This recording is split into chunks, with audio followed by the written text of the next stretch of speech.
Saya sekolah di Filipina, untuk konseling keluarga. Saya ingat sekali. Saya mengambil konseling keluarga di Filipina setelah saya bertugas 20 tahun di rumah retret Pratista. Dan teman-teman saya cantik-cantik. Dan orang Filipina kalau ketemu pastor, "Hi Father, how are you?" Mereka memeluk semua imam. Cipika-cipiki.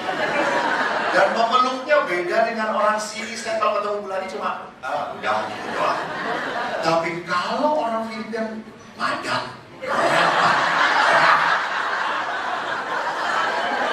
Saya orang Jawa, saya risih. Halo Father, dan tapi lama-lama ketat. Jadi setiap saat saya ingin sekali ketemu mereka lalu, "Hi, how are you? How are you?" Terus saya berpikir, lama-lama saya bisa berhenti dan jadi imam. Akhirnya saya yang harus tahu diri. Karena saya berkata, udah cukup. That's enough, shake my hand. Lalu setiap apa? "Hi Father." "Hi." "Why? We must hug." No. Just shake my hand. "Why? We are in Christ." In Christ Lord. Lu tenang, gue pulang kening. Saya tidak ada penyaluran, saudara-saudara. Pertanyaan saya, pelukan itu apakah cobaan atau ujian? Nah sekarang saya lemparkan kepada Anda. Ini teks Heman, ada? Oh.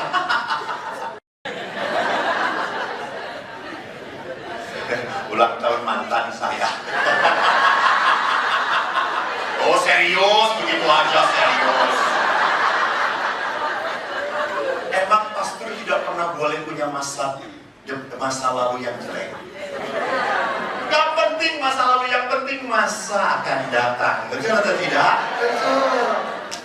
Jadi hidup beriman tuh ke depan bukan ke belakang, coy.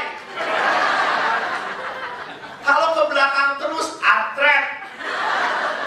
Saya ingat salah seorang pendeta selalu berkata, kalau mobil kaca depannya besar, kaca spionnya kecil. Ya atau tidak? Karena hanya sedikit-sedikit kelihatan ke belakang. Lihat itu ke depan. Maka sekarang kita akan mencoba melihat apakah keluarga berhikmat masih dicobai atau tidak. Pertanyaan saya, apakah Tuhan memberikan cobaan atau tidak?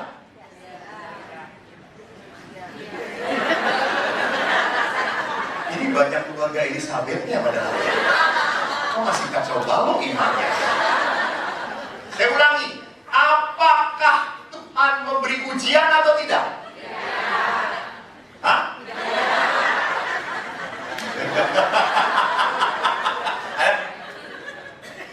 Ya, tidak. Saya bingung ngikutin kepalanya atau ngikutin omongannya. Karena ini berada di rumah sakit Omni ya dokter. Penyakit itu cobaan atau ujian dari Tuhan? Dokter, salah jawab, keluar. Sorry dokter, boleh penguasa, tapi sekarang waktu saya. Dokter bijaksana, ampun. Saya yakin berobat langsung disuntik mati ya. Untung saya bukan di paroki ini. Tidak ketemu. Saya kalau sakit tidak pernah ke dokter, saya ke dukun langsung. Jadi kalau kita berbicara tentang pencobaan, kita harus punya konsep dahulu yang benar. Keluarga berhikmat, apa itu artinya keluarga berhikmat? Ini adalah slogan dari Keuskupan Agung Jakarta. Jadi keluarga yang berhikmat. Apa artinya? Orang berhikmat. Dalam bahasa Inggris, hikmat itu wisdom. Artinya pengertian, pemahaman mengenai orang, mengenai barang, mengenai situasi, menghasilkan kemampuan kita untuk berbuat yang sesuai dengan pengetahuan. Jadi saya tahu merokok itu berbahaya. Sorry, sebelumnya. Wisdom bijaksana, hikmat, lawan dari kata bijaksana adalah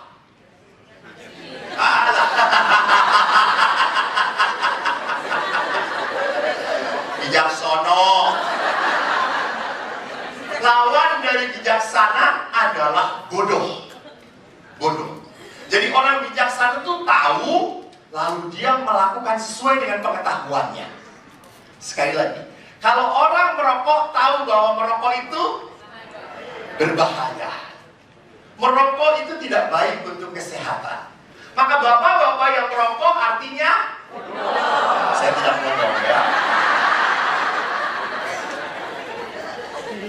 Ibu-ibu juga tahu bahwa seringkali belanja tas yang sama dan numpuk di rumah itu tidak bijaksana. Itu adalah kebodohan. Tapi tetap kita lakukan. Jadi kalau sekarang kita berbicara tentang kebijaksanaan di mata Tuhan seperti apa, Amsal dan Mazmur mengatakan bagus sekali. Permulaan hikmat adalah takut akan Tuhan. Awas, konsep takut akan Tuhan itu jangan seperti lagu Bina Iman Anak. Ada lagu Bina Iman Anak ini. Hati-hati gunakan tanganmu, hati-hati gunakan tanganmu. Allah Bapa di surga melihat yang di bawah. Hati-hati gunakan tanganmu. Ia melihat ke bawah. Ya yang di bawah bukan yang di. Gimana gue orang buat gue. Tapi lihat kalau demikian itu berarti pekerjaan Tuhan ngapain? Mencari-cari kesalahan. Iya toh? Oh Bapak pernah tidur di gereja, stres sekali. Oh Bapak ini pernah kentut di gereja, stres sekali. Jadi bukan berarti takut akan Tuhan itu Tuhan memperhitungkan, melihat dan mengukur satu demi satu kesalahan kita. Maaf, gak ada waktu. Sorry. Tuhan tidak punya waktu untuk menghitung kesalahan kita. Maaf. Kenapa? Siapa yang tahu? Yang bisa menjawab saya kasih rumah sakit ini.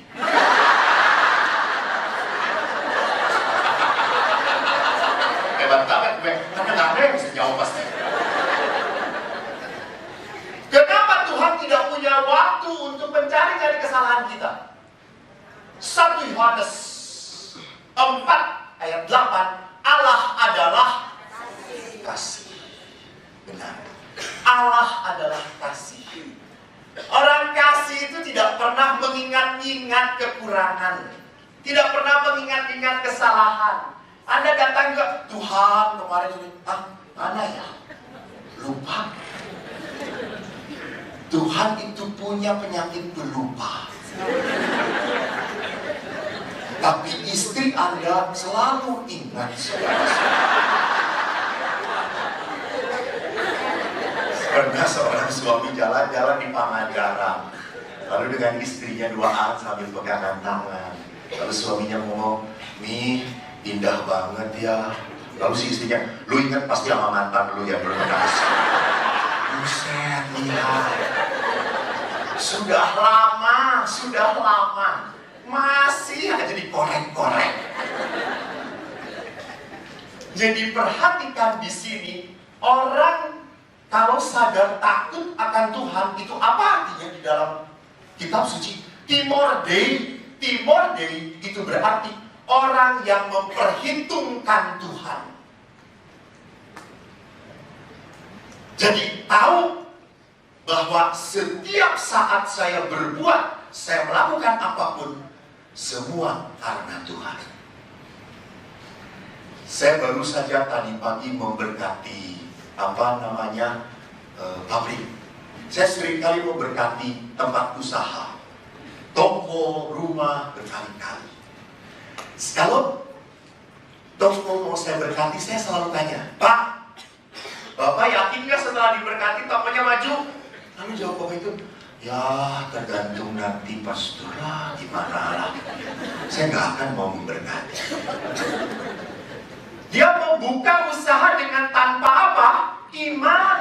Tanpa iman, ngapain buka?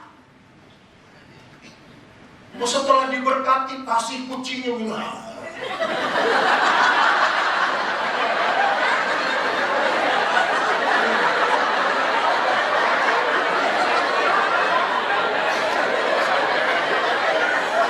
Jangan kucing, kasih gambar pastor parokinya.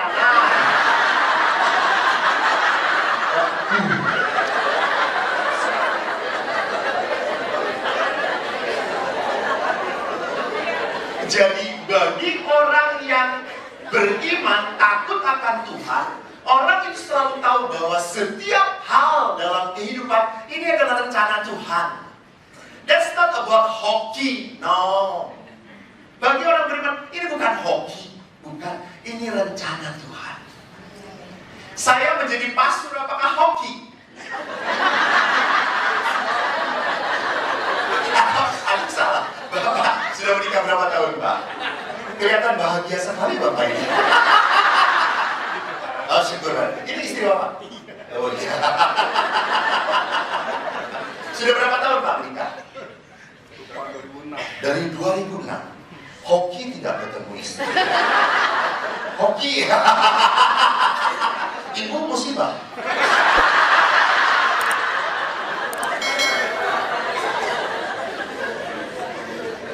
Jadi lihat, semua bagi orang beriman rencana Tuhan, rancangan Allah. Nah, kalau begitu, mari kita lihat di dalam surat Rasul Yakobus, apa hikmat manusia dan apa hikmat Allah. Hikmat manusia bisa dikatakan di dalam surat Rasul Yakobus bab 3, siapakah di antara kamu yang bijak dan berbudi? Baiklah ia dengan cara hidup yang baik menyatakan perbuatannya oleh hikmat yang lahir dari kelemah lembutan. Nah ini yang bawahnya baru hikmat manusia. Jika kamu menaruh perasaan iri hati dan kamu mementingkan diri sendiri, janganlah kamu memegahkan diri. Jangan berdusta melawan kebenaran. Itu bukanlah hikmat yang datang dari atas, tetapi dari dunia, dari nafsu manusia, dari setan-setan. Sebab di mana ada iri hati dan mementingkan diri sendiri, di situ ada kekacauan dan segala macam perbuatan jahat. Jadi rupanya hikmat manusia adalah hikmat yang berdasarkan kedagingan, kata Paulus. Yang penting gua enak, yang penting gua senang, yang penting gua menang, dan yang penting saya berhasil. Jadi orang lain itu bukan urusan saya. Maka hikmat dari atas beda. Adalah pertama-tama murni, pendamai, peramah, penurut, penuh belas kasih, dan buah-buah yang baik, tidak memihak, tidak munafik, dan buah yang terdiri dari kebenaran ditaburkan dalam damai untuk mereka yang mengadakan damai. Jadi rupanya hikmat Allah adalah hikmat yang membawa damai, sukacita. Sekarang pertanyaannya, apakah suami sudah membawa damai ke rumah atau belum? Tidak perlu dijawab. Bisa jadi karena suami sudah membawa damai, tetapi yang tidak membuat damai adalah istri. Oh. Pasti itu suara seorang bapak yang datang tidak dengan istrinya. Oh, ada. Bu, nanti malam tendang Bu.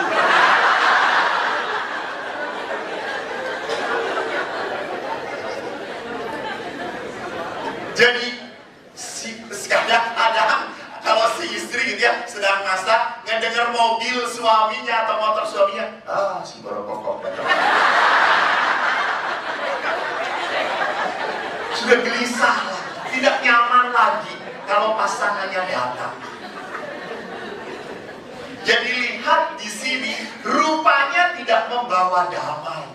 Saya punya ibu yang sangat baik. Ibu saya bidan, dokter di rumah sakit. Kebetulan sudah 8 tahun meninggal.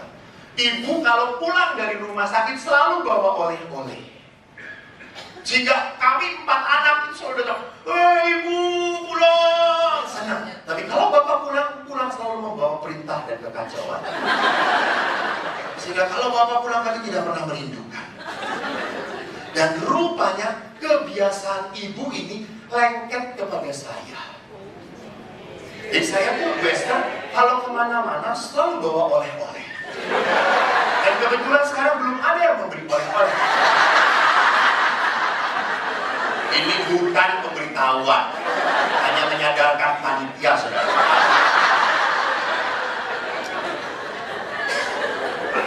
Lalu saya pernah memberi seminar malam-malam. Pada saat memberi seminar, saya di tengah seminar itu tidak bisa makan. Karena saya selalu kembung. Mereka peserta seminar makan bakso malam. Lalu panitia, halo mau makan? Nggak bisa saya. Ya terus gimana? Dibungkus saja. Orang mau kali bungkus? Ya kalau satu ya nggak mau. Masa saya makan teman saya diem aja. Hanya sudah berapa orang? 10. Teman saya 10 satu biara.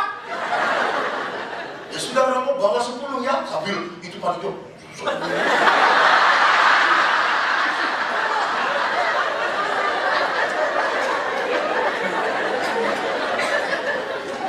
Lalu akhirnya saya pergi ke seminar karena di Bandung naik motor. Lalu dimasukkan rangsel. Dan itu panas ya. Tapi berhubung saya ini sudah dididik oleh ibu saya untuk membawa damai, kebaikan kepada teman-teman. Saya bawa sampai ke biara jam 10:30 malam. Semua sudah masuk kamar. Tapi Eko ini kan membawa berkat. Saya gedorin kamar-kamar. Bakso malam. Dan 10 teman saya keluar. Bakso. Coba kalau gua gedorin, Rosario. Kagak ada yang keluar.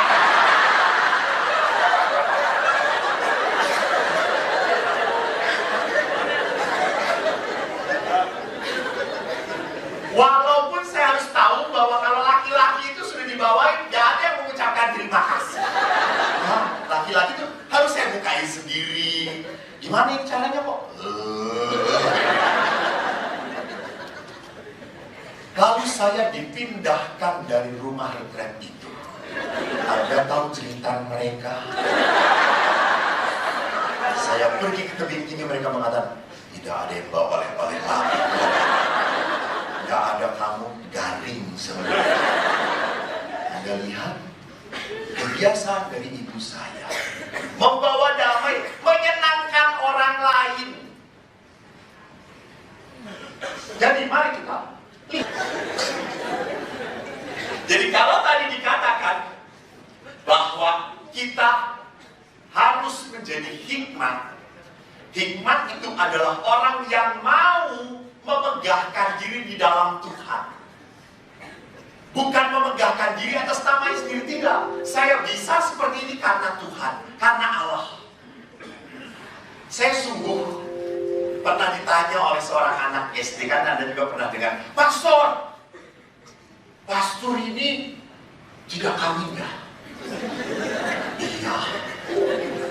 Pastor, dan yang nanya ini orang Buddha. Orang Buddha itu kan percaya yang namanya reinkarnasi. Lalu dia bertanya, Pastor, kalau nanti Pastor reinkarnasi ya, hidup lagi di dunia ini, lalu boleh menikah. Apakah Pastor mau menikah? Lalu saya berkata, nah, kalau saya hidup kembali dan boleh menikah, saya akan tetap jadi pastor.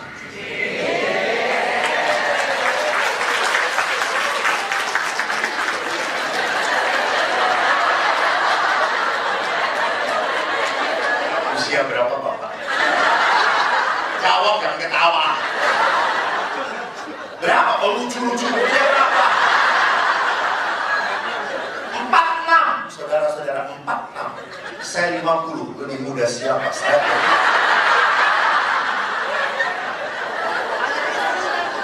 Lebih muda saya. Bapak cepat tua karena penderitaan, karena istri. Ini garis-garis penderitaan.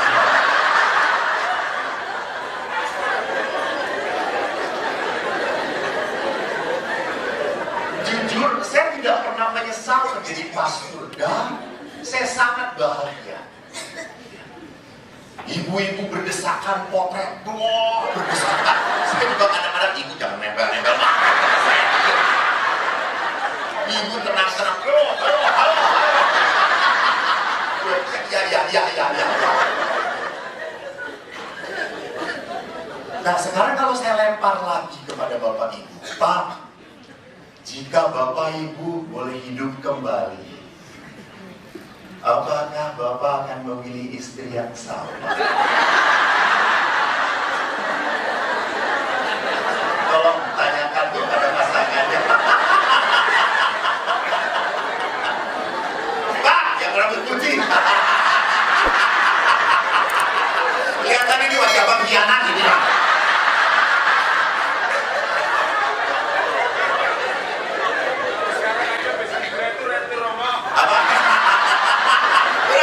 Sekarang aja sudah mau direktur loh.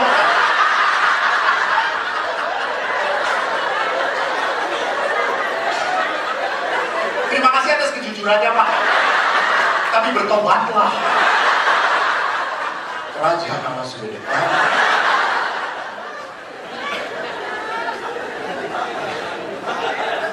Pak, saya tidak hanya mendengar kata-kata itu dari seorang suami, para istri pun sama.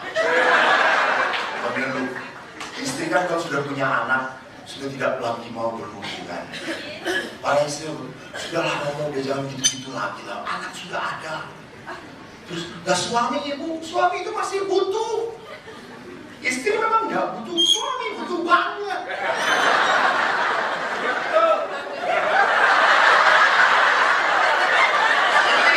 Ini seminarnya rasanya harus diperpanjang. Banyak penderitaan.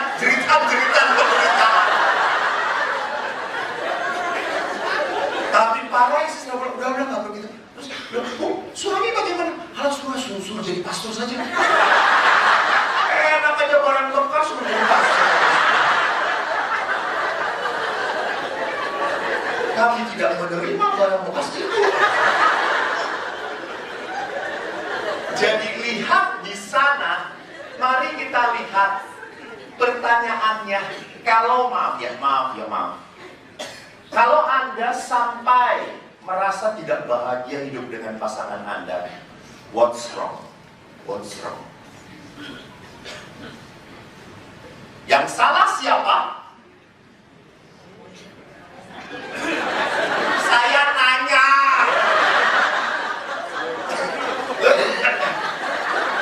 Siapa yang salah?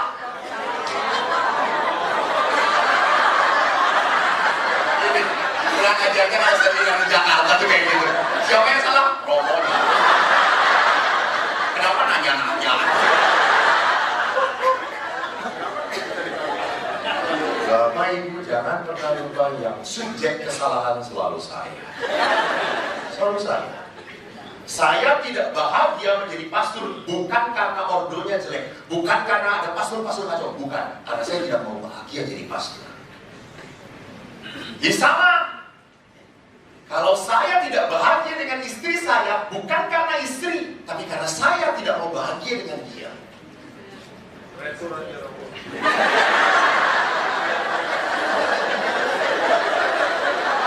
Panitia ada helm nggak?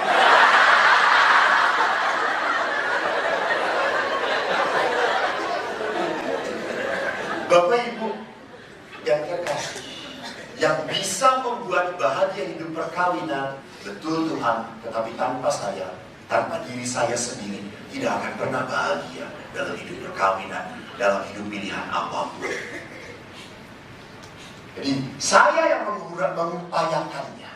Maka sekarang mari kita lihat dalam cobaan. Menurut Rasul Yakobus, apabila seorang dicobai, jangan dia berkata pencobaan itu datang dari Allah. Sebab Allah tidak dapat dicobai oleh yang jahat. Dan ia sendiri tidak mencobai siapapun. Tiap-tiap orang dicobai oleh keinginannya sendiri. Perhatikan Bapak. Jadi Bapak ini tidak damai dengan istri karena ingin coba-coba dengan yang lain.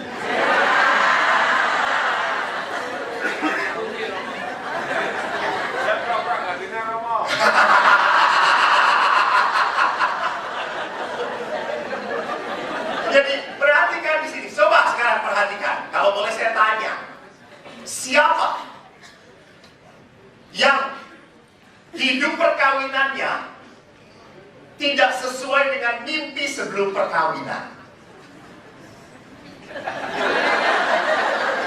Jadi Anda sesuai dengan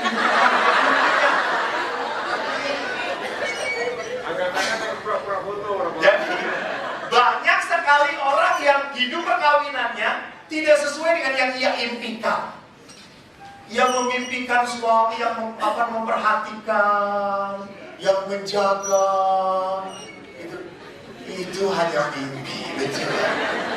Memang kalau laki-laki itu hebatnya kalau belum menikah, pacarnya dilihatin terus dijaga.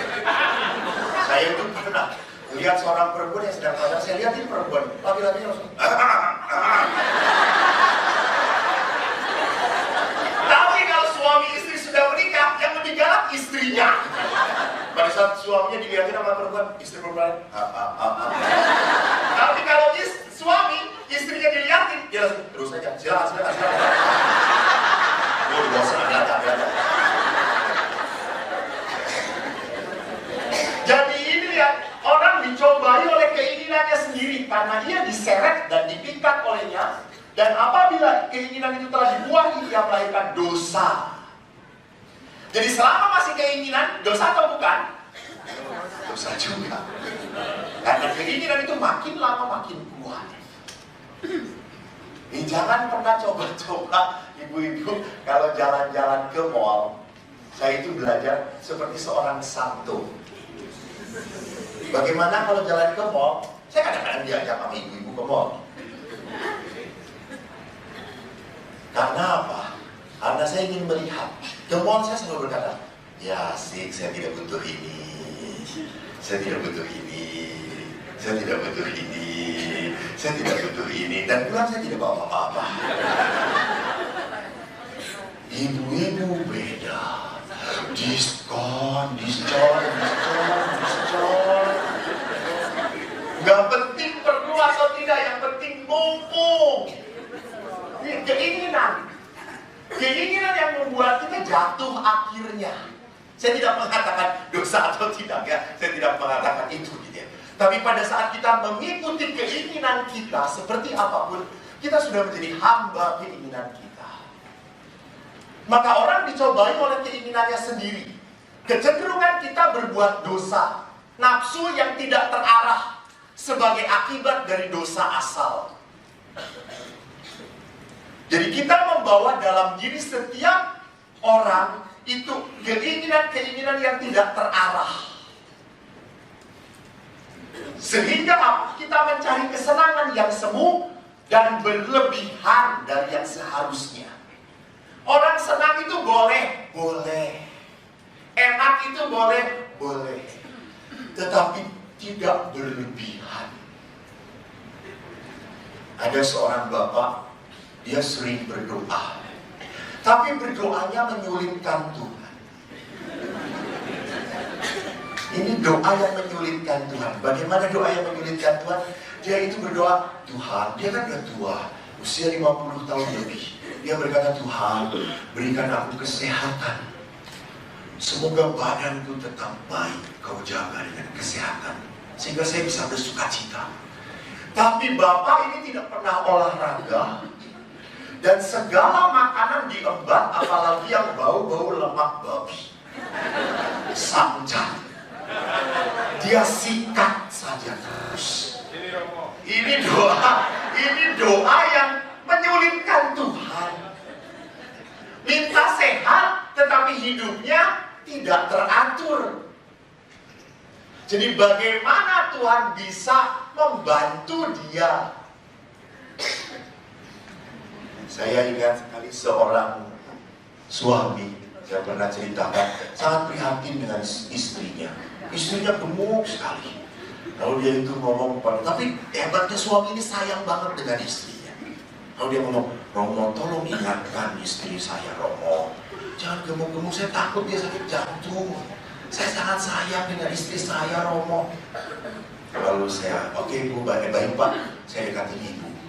Lalu saya dekatin Ibu, Ibu, ya Romo, Ibu ingat ya Bu, kenapa Romo? Romo kok melihat badan saya seperti itu? Ya, kebesaran Ibu. Terus apa salahnya Romo? Enggak, saya happy aja kok Romo. Bener. Ibu happy, tapi suami nggak happy. Apa salahnya? Ibu pengikut Yesus atau bukan? Saya pengikut Yesus, Romo. Jadi kalau pengikut Yesus, pasti mengikut Yesus benar. Iya Romo, saya percaya itu. Ingat Ibu, Yesus ke surga bagaimana caranya? Diangkat ke surga Romo. Ingat Ibu, diangkat ke surga. Jadi kalau nanti malaikat mengangkat Ibu, dan baru setengahnya malaikat berkata, berat banget. Jatuh Ibu. Beberapa bulan kemudian Ibu itu diet, saudara-saudara.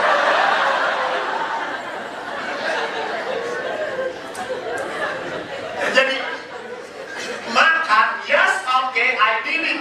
Ya betul, saya butuh.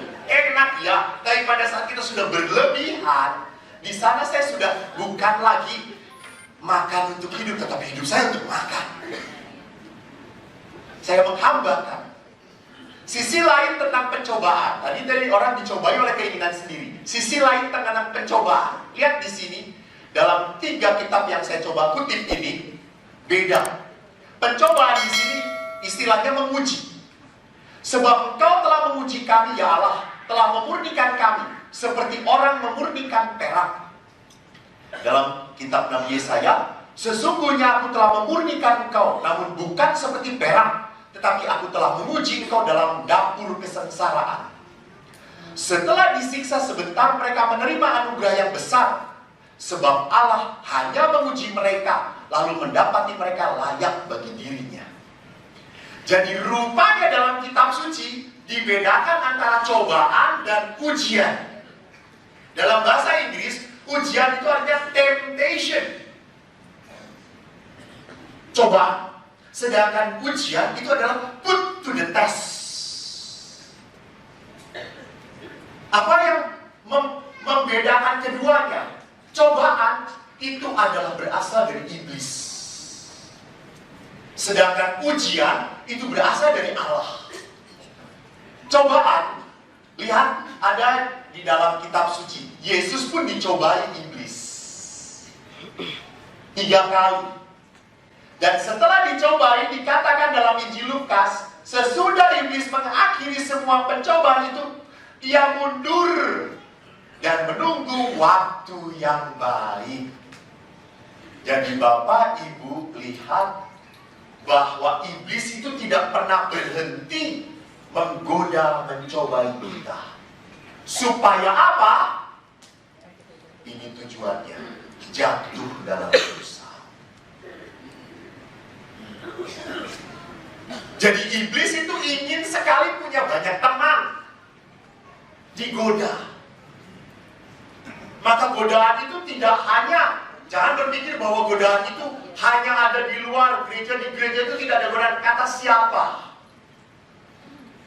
Di dalam pelayanan pun selalu ada godaan. Ya, saya ingat sekali waktu di Filipina lagi. Banyak kenangan biologis yang indah. Di Filipina itu umat kalau ke gereja, apalagi yang muda-mudanya, ibu-ibunya pun sama.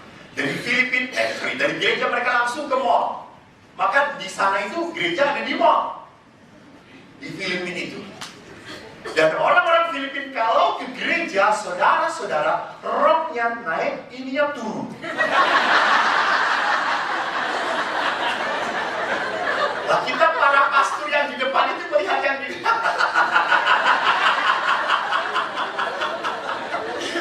pada saat konsekrasi kan kita duduk, inilah tubuh.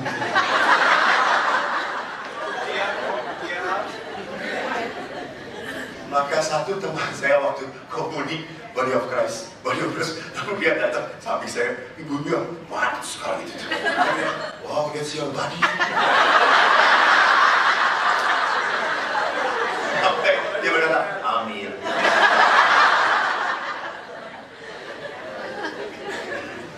Lihat, godaan. Juga sama, kalau saya melihat orang Katolik sudah di gereja, bagaimana posisi mereka duduk di gereja, gampang dilihat. 1 menit khotbah, 2 menit.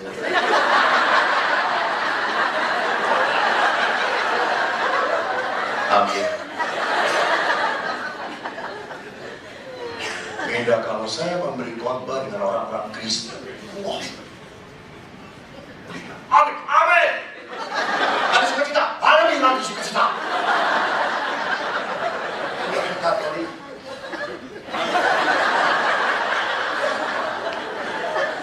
Tapi saya tidak pernah tersinggung kalau bisa ada yang tidur. Gak apa-apa.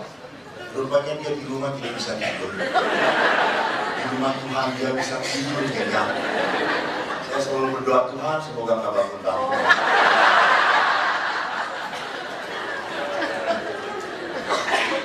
Godaan, sama godaan. Juga sama, lihat seringkali orang Katolik kalau udah bisa duduk gitu ya, nungguin. Terus teng, lihat pasalnya, yang ini masih lama.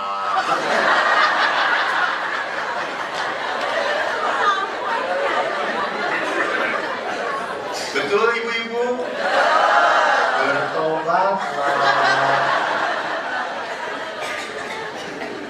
Bagaimana urapan Tuhan akan terjadi, berkat Allah akan terjadi. Wong ada sudah melihat pasalnya.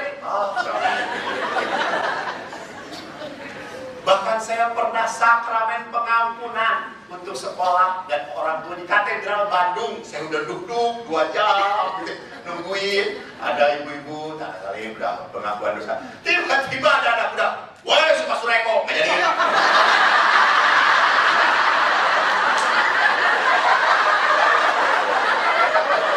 Dia tidak melihat sosok Tuhan dalam dirinya. Dia kan si Eko sama bunga. Kurang ajar sekali.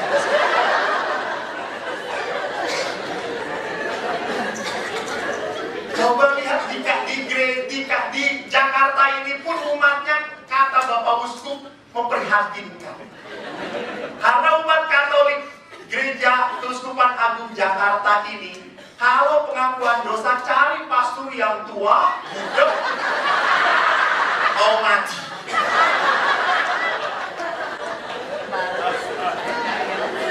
Seolah-olah kalau ketemu dengan pastor yang muda, wah nanti ingat-ingat, ibu dosanya itu. Tidak boleh ibu, seorang pastor tidak pernah boleh untuk mengingat-ingat dosa. Enggak. Jadi lihat di sini, iblis selalu menunggu waktu yang baik supaya kita jatuh. Dan kejatuhan kita, iblis tahu kelemahan kita, sangat tahu sekali.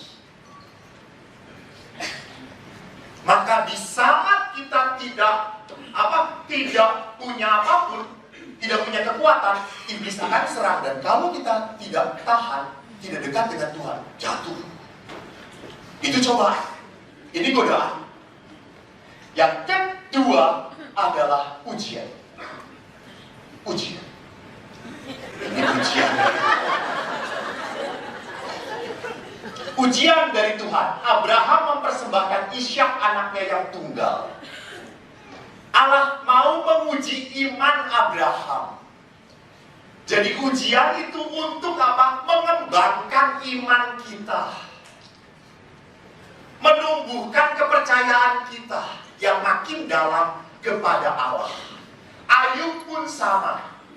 Dikatakan di dalam kitab Ayub, setelah semuanya habis, dikatakan di sana dalam semuanya itu Ayub tidak berbuat dosa dan tidak mau menuduh Allah berbuat yang kurang patut.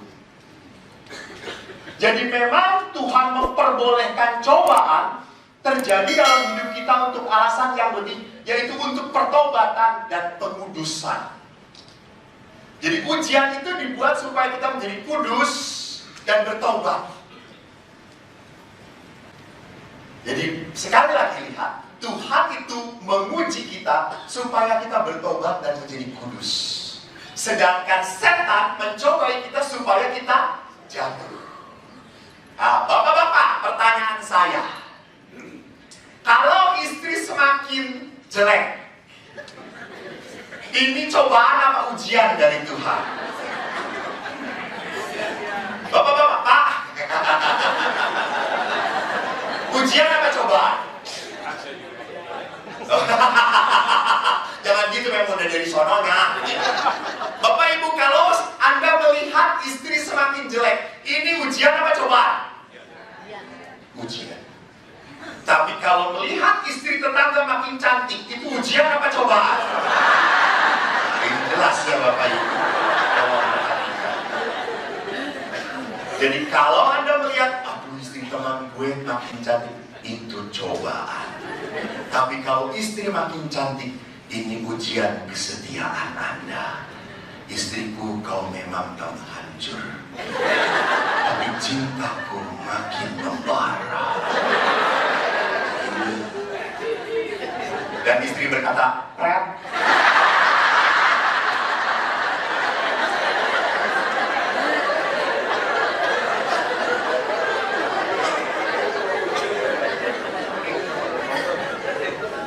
Ibu dokter, sakit ujian apa cobaan? Sekali lagi. Ujian. Sakit. Nah itu ya, bentuk yang sama bisa jadi ujian, bisa jadi cobaan. Sakit bisa menjadi cobaan pada saat orang yang menerima sakit itu makin marah kepada Tuhan.